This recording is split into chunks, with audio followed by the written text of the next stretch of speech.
It is my pleasure to introduce our speaker this morning. And Dennis is always so interesting and so much fun. And to have a visit from up north and all his many adventures. Dennis O'Donnell has been playing hide and seek with spirit as long as he can remember. Now, having explored spirit's varied expressions through many traditions and native spirituality, Pentecostal Christianity, yogic sciences, devotional singing and prayers, 12-step spirituality, youthful exuberance, and mature contemplation. Really, you decided to grow up? It's our Why? We have found his favorite home in the work and expression of spirit through the religion of spiritualism. Let's welcome warmly, please, Dennis O'Donnell.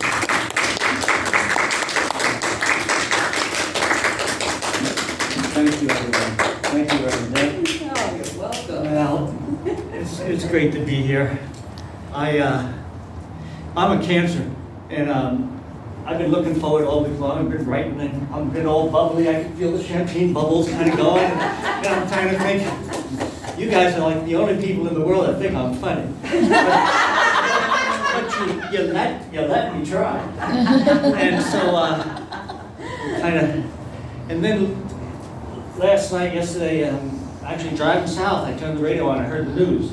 And I just kind of like got, all of my bubbles just went flat. And I get a little, my emotions will go up and down and things affect me and I just kind of, and I got all kind of second guessing myself and it's like, oh, now I feel like this. I feel like I need to go through my whole talk and see if it still fits with this reality. Yeah. And, which I did nervously and all.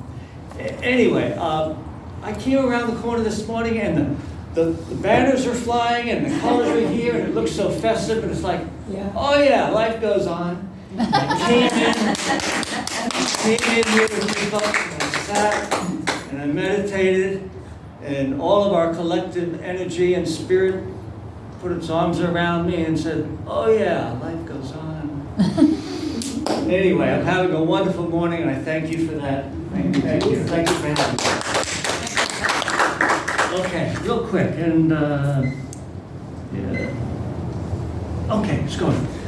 This Ringo Starr is a prophet. And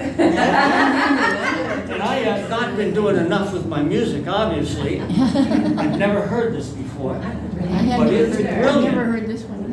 It is brilliant, and it fits with what I want to talk about, so it confirms that everything will be okay. And I really like your observation about the reference to Zoom. Yeah. How did he know? Yeah, because he wrote that long before Zoom. Oh, well, we knew about it. Everything is possible, even the improbable. Zoom in, zoom out. It's all about perspective. So that's a little what I wanted to talk about today, about perspective some. Last time I was here when I was singing, I don't exactly remember what all prompted me to do this, but I made a comment about you haven't lived till you've been to jail. Oh. And you all laughed, and I thought about this quite a bit afterwards, and it probably needed to have a little bit more fleshing out to understand what I was suggesting. Not that I was recommending necessarily that that's what you needed to do, but I did have a girlfriend. She was a Catholic girl, great lady, but she was real serious and real intent on being good. And she really kind of monitored herself and evaluated things as best she could, as well as she ought, and tried not to sin, and it was all about being careful not to sin. And my goodness, you better be good because Sam's keeping a list, and you want to be on the list. Well, that got me thinking about how I view the world and how I have to kind of relax a little bit with myself And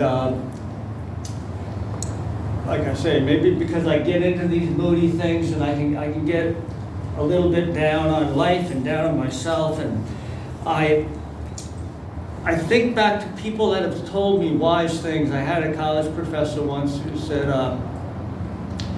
don't be living in a high level of anxiety all the time and worrying about each and everything. Don't be a neurotic A student when you can be a happy, well-adjusted B student. I thought, that makes sense.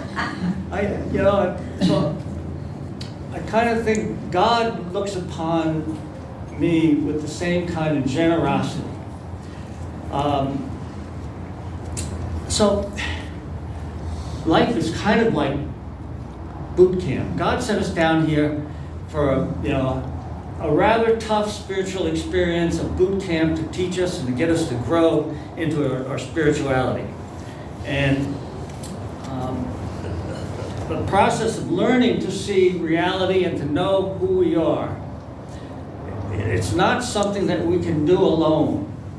We really need the assistance of each other. We're kind of that saying, we're all walking each other home. We can't reach enlightenment all by ourselves. Even if we need other people, and we need other people because we need to have somebody to sin with and for. See, the beautiful thing about sinning is,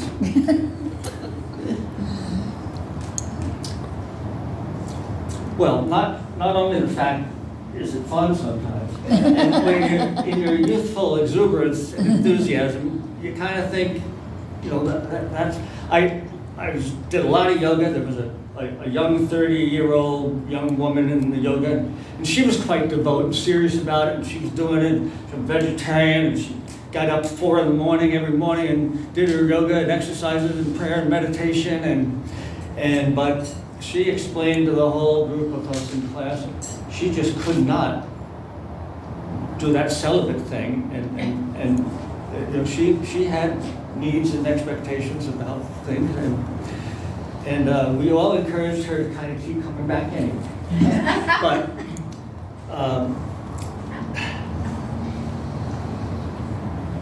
the process God uses to call us back to Him. See, the thing about sin is, if you do it long enough, especially the same one long enough, you begin to see that it doesn't work so well. That inherent within the process is, maybe at first it's kind of fun and you don't see the damage, but as time goes on, you begin to see the damage is done. You begin to see maybe how other people are hurt, even though you're having a fabulous time. Other people get hurt. And then you begin to see maybe you're getting hurt. And maybe you're getting estranged from life. See, God wants us to come to earth and participate in it. And he knows what He set up here. And He works this kind of judo game on us. He knows that basically, left to our own devices, we don't have any need or reason to reach out to God and look to God. And, we don't even think of Him most of the time. Really, the only ways that God can reach us or call us, we respond to God either with great love, which once in a while that happens, but great love, or pain and suffering, great suffering. And so, in the process of living and interacting and with each other, we get to examine our behavior, we get to examine our motivations, we get to see what our impact on others is and evaluate whether or not that's the way we want to live.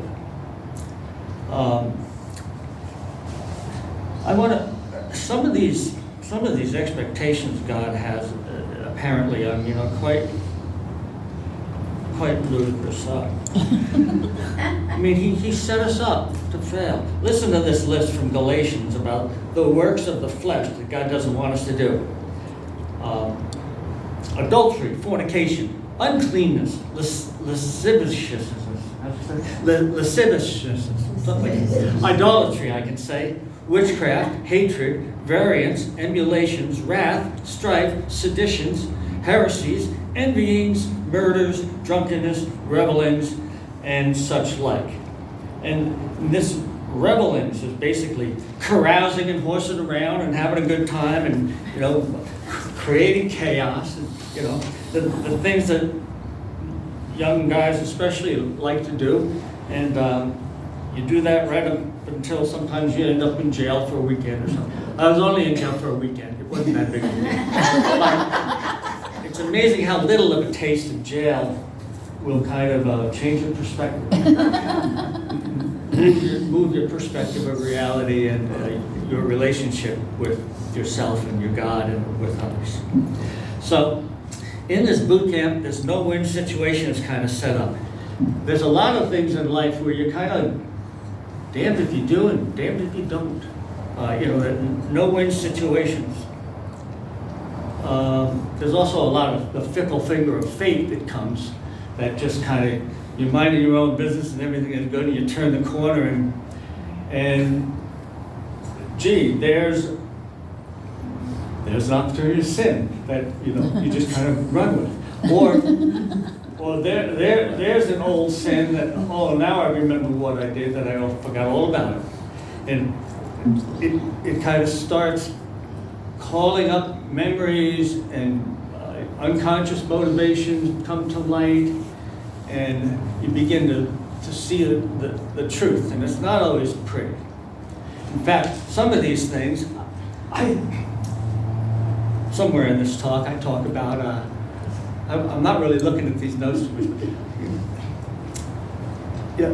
they talk about original sin a lot in the Catholic world. It comes out of the Catholic world a lot. I asked my wife at the time years ago, she was a fundamental Christian, and I wanted to have her help me reconcile the Eastern philosophy's worldview with the Western Christian worldview. And she laughed at me hysterically, and I can't do that. And she died, and ever since she died, she's really been working on having me do that. And that's not particularly hard to do in this day and age with comparisons and a more mystical understanding of religion and reality. But what she's brought to my attention in a big way, living up there on the Essene Retreat Center, where we kind of live a more contemplative, lifestyle, more like the Desert Fathers.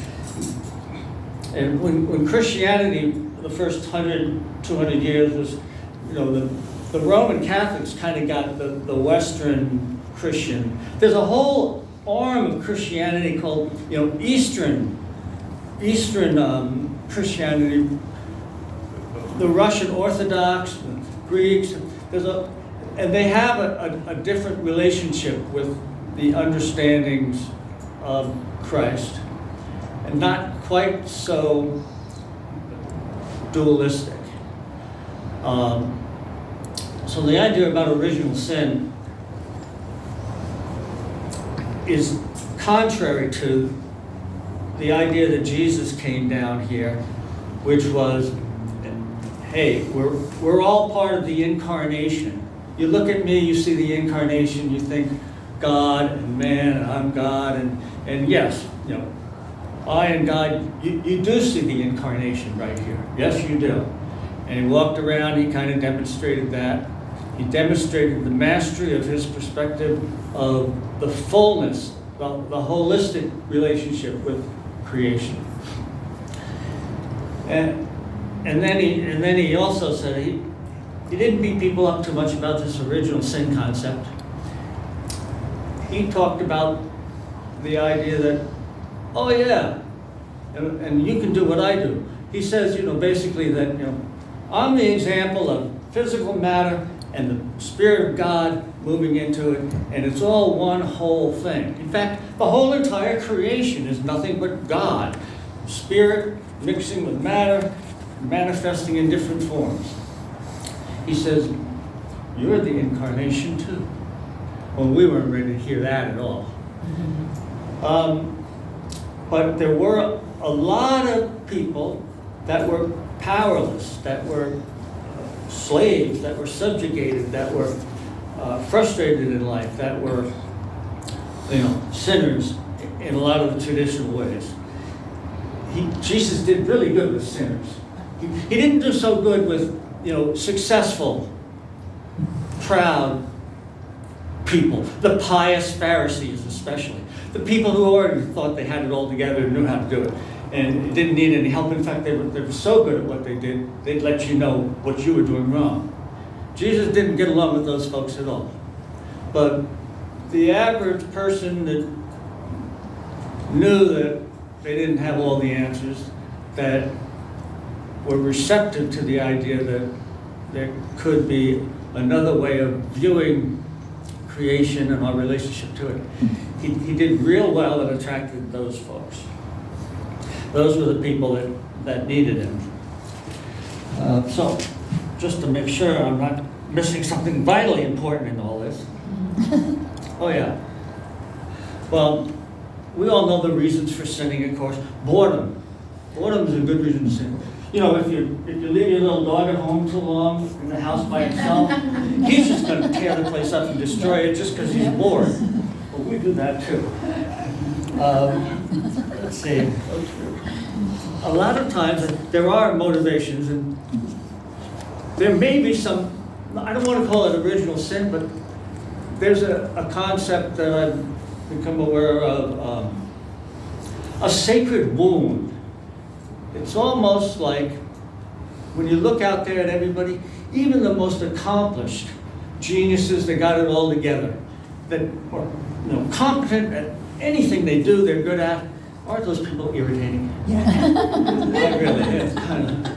But you scratch the surface a little bit, somewhere in there, under there, there's an Achilles heel. There's a bit of a weakness that they've got. There's something they struggle with in their life to get, or to not act like, or everybody's special ed in some area. I'm convinced of it. And that sacred wounding is what God uses to call our attention back to Him. So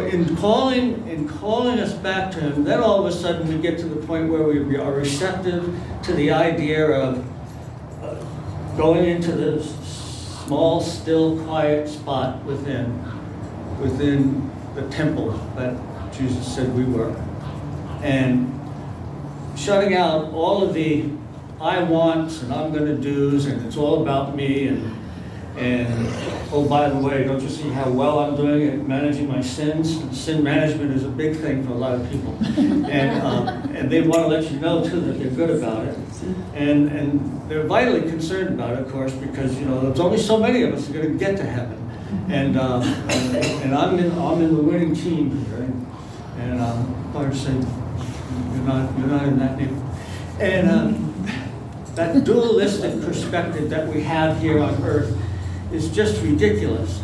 And we get to go into our inner silence and start to commune with God, participate with God, and we start to perceive, however Ringo Starr talked about, receive and perceive and understand our relationship with the multi-dimensional realities. And we begin to get a glimpse that when Jesus said He came here so that we might have life and have it abundantly, He wasn't just talking about, a new BMW, or He was talking about living a joyful life in conscious awareness and interaction with the underlying Christ consciousness and the web and unity of oneness that we as beings of God, images of, likeness of God, that we get to live. That this is what we are aspiring for, and this is what God's calling us back to. Once we can kind of get the distractions of sin and feelings and all this stuff out of the way. Okay. So, did I say everything? More or less I did. Oh yeah, I just wanted to say. So yeah,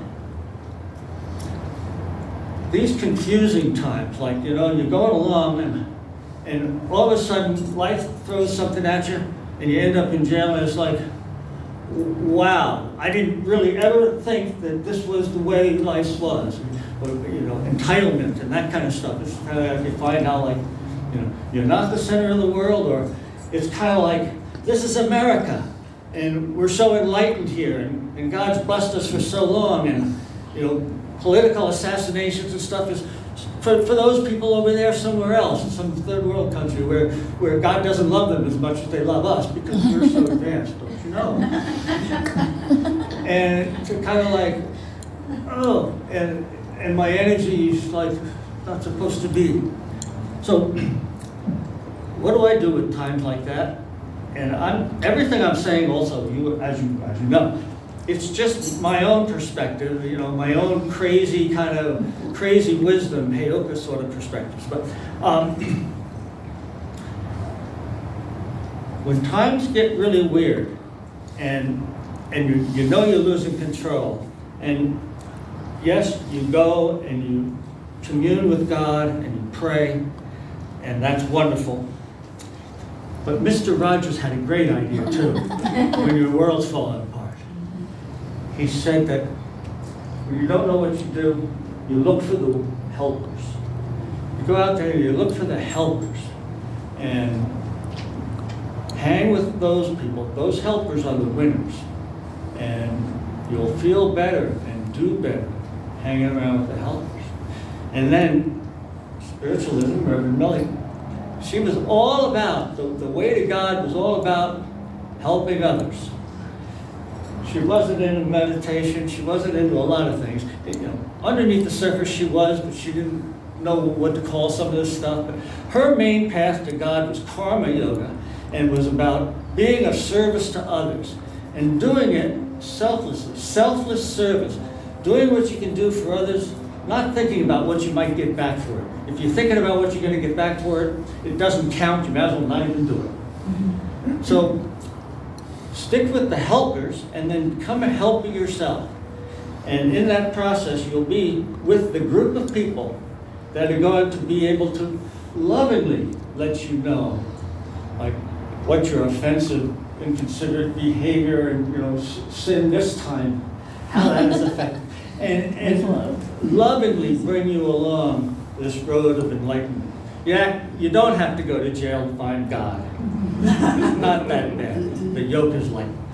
And with that, I'll stop chattering and thank you all very much for coming today.